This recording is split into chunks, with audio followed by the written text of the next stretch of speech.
拿个素丸子啊，韭菜馅的，韭菜洗干净切碎，控干水分再切啊。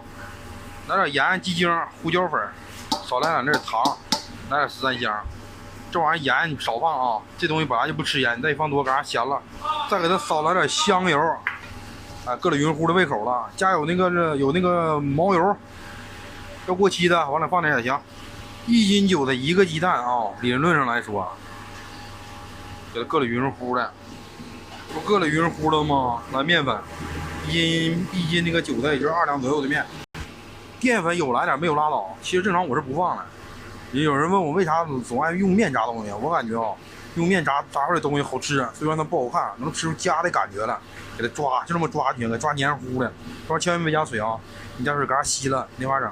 这不都给它抓成这样，抓黏糊的了吗？看着，哎，给它挤成丸子，挤时候多回几次啊。它这么一挤一回，一过来一挤，就是丸子。这么挤出来的丸子有啥优点呢？紧实，光溜，口感好。个大个小啊，完了个个定。油温4、5成下啊，油温不要太高了，油温太高了，你下来在外边嘎糊了，里面还黏了咕抓的。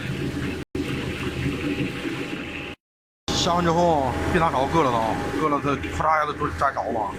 啊，中小火慢炸，炸焦黄了，这样就可以了啊。这样就好了啊。出生老弟不能陪你一生，但是得让你的胃满满登登。